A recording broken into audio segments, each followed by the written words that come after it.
दोस्तों, राधे राधे। दोस्तों, जरा ठहरिए और मेरी बात को ध्यान से सुनिए। आने वाले 6 जनवरी को गणेश चतुर्थी कोई साधारण दिन नहीं है। यह वह दिन है जो अटके हुए भाग्य को गति देता है और रुके हुए प्राणों में जान डालता है और जीवन में चल रहे संकटों को जड़ से हिलाने की शक्ति रखता है। शास्त्रों में स्पष्ट रूप से कहा गया है कि जब जीवन में बार बार असफलता हाथ लगे और जब पैसा आता है लेकिन टिकता नहीं है और मन हमेशा अशांत रहता है और काम बनते बनते बिगड़ जाते हैं, तो समझ लेना चाहिए कि कहीं न कहीं गणपति की कृपा अवरुद्ध है और यही कृपा संकष्टी चतुर्थी के दिन सबसे सरल रूप में प्राप्त की जा सकती है। दोस्तों, संकष्टी का अर्थ क्या होता है कि संकट से मुक्ति। अन्य वह दिन जब भगवान गणेश स्वयं अपने भक्तों को कष्ट हरने के लिए जागृत होते हैं।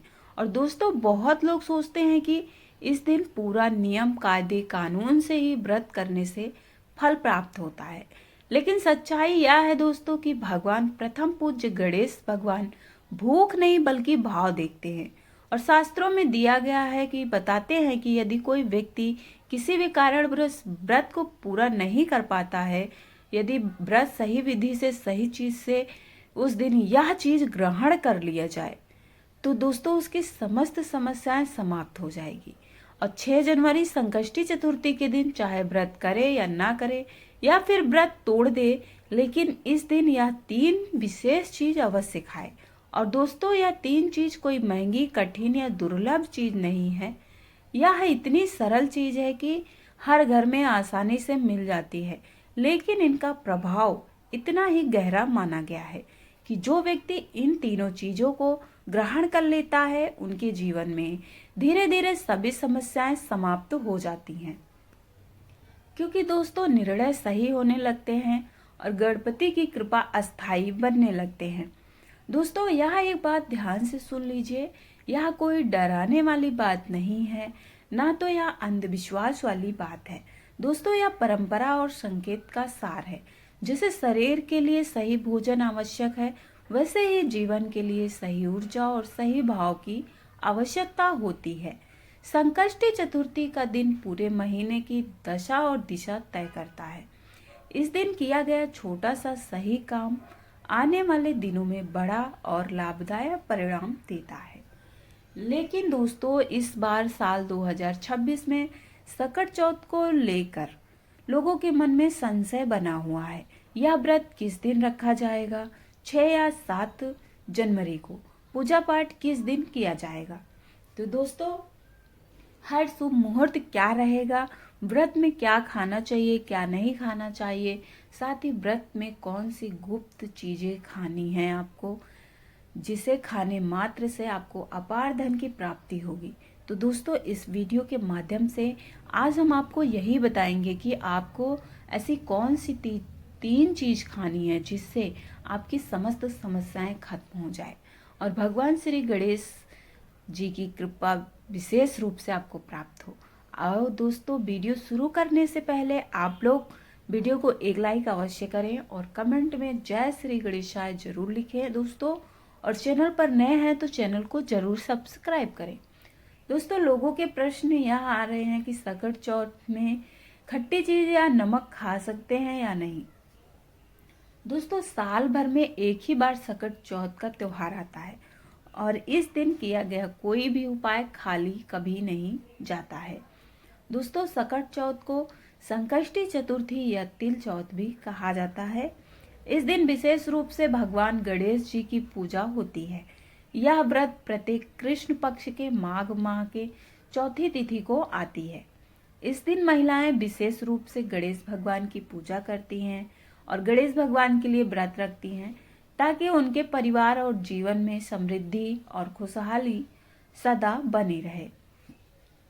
दोस्तों, सकट चौथ की संकष्टी चतुर्थी को देखते हुए 6 जनवरी 2026 को रखा जाएगा। सकट चौथ की संकष्टी चतुर्थी का शुभ मुहूर्त सुबह 8:01 पर शुरू होगा और स्थिति का समापन 7 जनवरी को 6:52 पर होगा। ऐसे में उदया तिथि के अनुसार सकट चौथ का व्रत 6 जनवरी को रखा जाएगा।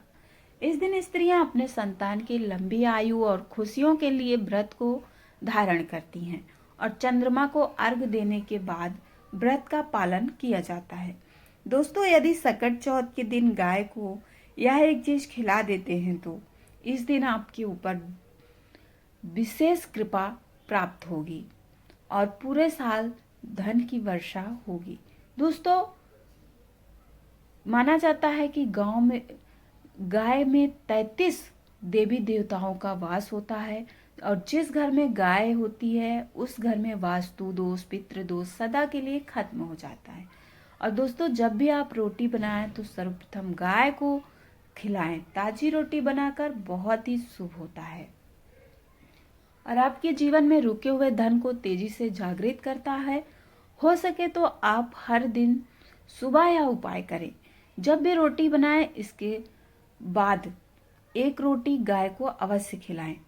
और दोस्तों, उसके बाद आप देखिए आपको कितना परिणाम मिलता है। धन ही धन लाभ प्राप्त होगा और घर में सुख समृद्धि का वास होगा। और साथ ही गाय को जब भी रोटी खिलाएं दोस्तों, तो कभी भी सूखी रोटी नहीं खिलाएं। उसमें थोड़ा सा हल्दी लगा कर रख लें या फिर हल्का सा घी या फिर हल्का सा मिश्री लेकर, कुछ भी जो भी आपके पास उपलब्ध हो, आप वह चीज गाय को खिला सकते हैं। और साथ ही दोस्तों, सकट चौथ के दिन तिल या तेल से बनी कोई भी वस्तु गाय को अवश्य खिलानी चाहिए। यह अत्यंत शुभ माना जाता है। और दोस्तों, सकट चौथ के दिन दान करना भी बहुत अच्छा काम माना जाता है।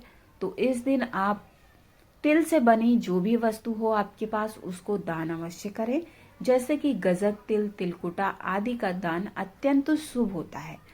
और यदि आपके पास हो सकता है तो मौसम के हिसाब से इस समय पर आप जरूरतमंद लोगों को स्वेटर या रजाई या कंबल दान करें तो आपको अत्यंत लाभ प्राप्त होता है। और व्रत करने वाले जो भी हमारे साथी हैं, अगर उनको दान करने का मौका मिले तो अवश्य दान करें। जैसे तिल का दान और नमक का दान, वस्त्र का दान भी, अन्य दान यदि हो सकता है तो आप अवश्य करें। इन सब चीजों को दान करने वाला व्यक्ति दुख, दर्द, गरीबी और समस्त समस्याओं से छुटकारा पाता है और उसके जीवन में सुख की प्राप्ति होती है।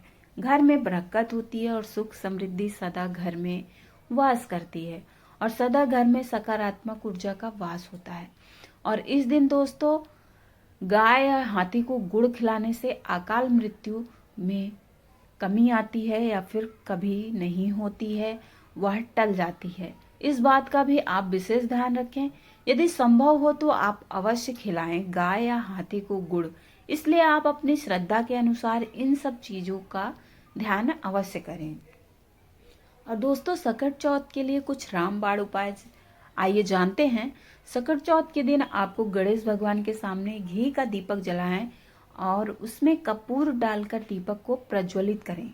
उसके बाद बप्पा को मोदक, धुरवा, पान, सुपारी आदि चीजें अर्पण करें।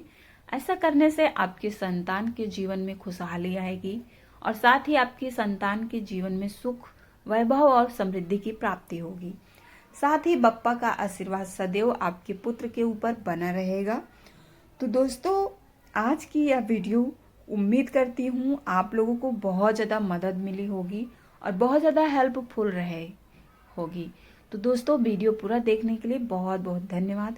कमेंट में जय श्री गणेशाय अवश्य लिखें।